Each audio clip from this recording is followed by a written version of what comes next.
আমি আমার ছেলের জন্যে পাত্রী দেখতে গেছি। পাত্রী দেখতে গিয়ে পাত্রীকে বেশ আমার ভালোই লেগেছে। সব কিছু মোটামুটি ফাইনাল স্টেজে চলে এসেছে। তখন আমার মনে হলো পাত্রীর মুখ থেকে কিছু নিজস্ব শোনা খুব প্রয়োজন।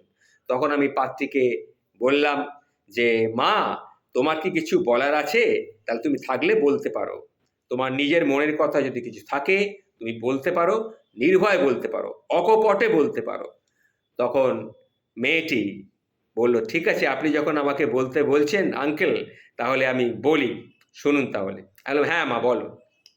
তখন মেয়েটি বলল, "দেখুন, ঘর জামাই হতে পারলে আমি আপনার ছেলের বউ হতে রাজি আছি। আমি আমার বাবা মাকে আমার মাসিক বেতনের একটা টাকাও দেবো না। আপনার ছেলে যেমন আপনার খরচ বহন করছে, ঠিক সেইভাবেই আমার বাবা মায়ের দায়িত্ব আপনার ছেলের হাতে নিতে হবে।"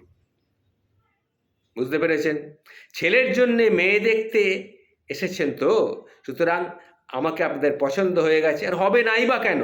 আমি তো দেখতে শুনতে খুব একটা খারাপ না, চাকরি বাকরিও করি, সুতরাং অসুবিধা হওয়ার কথা নয়। তাই ছেলেকে কিন্তু আমি বলছি ঘর জামাই থাকতে হবে। বুঝতে পেরেছেন? শুনে তো আমি খুব অবাক হয়ে গেলাম। কি আশ্চর্য কথাবার্তা বলছে মেয়েটি! মেয়েকে পছন্দ হয়ে যাওয়ায় আমি ফেলেও দিতে পারছি না, কি করব? কিন্তু আমি বুঝতে পারলাম যে এই মেয়েটি একটু আলাদা জাতের। তখন আমি বললাম, "দেখো, আমি তো তোমাদের কাছ থেকে কোনো কিছু চাইছি না, কিন্তু তোমাকে আমাদের পছন্দ হয়েছে।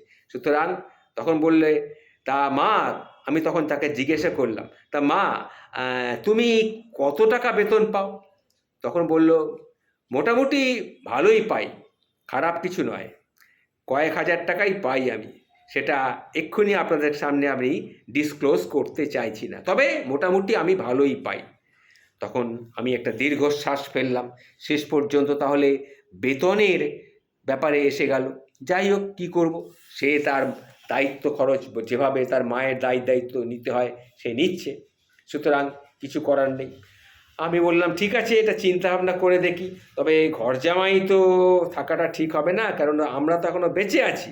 আমরা যখন না থাকবো তখন না হয় সেই ঘর জামাইয়ের ব্যাপারটা চিন্তা ভাবনা করে দেখা যেতে পারে।" তখন সে এদিকে আমার গিন্নি পাশে ছিল। সে তখন রেগে গেল। সে বলল, "দেখো, তুমি খুব বড় বড় কথা বলছো। যত বড় মুখ নয় তত বড় কথা।" তখন সে মেয়ের বাবা মাকে বলল, "আপনারা কি মেয়েকে শিক্ষা দীক্ষা কিছু দেননি? কিভাবে কথাবার্তা বলতে হয় তাও কি আপনারা শেখাননি?" তখন মেয়েটি বলল, "দেখুন, আমার সঙ্গে আপনারা কথাবার্তা বলছেন। বিয়ে যদি হতে হয়, আমি যা বললাম, আপনার ছেলেকে ঘর জামাই থাকতে হবে, এটা জেনে রেখে দিন। সুতরাং তাহলে যদি রাজি থাকেন তবেই আমি বিয়ে করব। আর যৌতুক হিসাবে আপনার কাছ থেকে আমি কিছুই নেব না। সুতরাং কোনো কিছু বলার প্রয়োজন নেই।"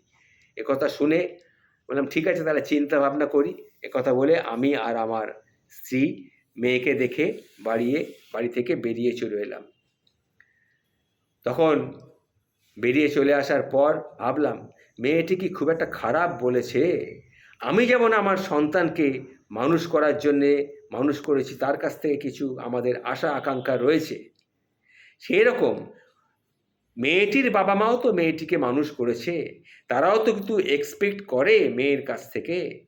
সুতরাং এটাকে ঠিক এইভাবে নেওয়া ঠিক না। তবে হ্যাঁ, ঘর জামাইটা ঠিক না।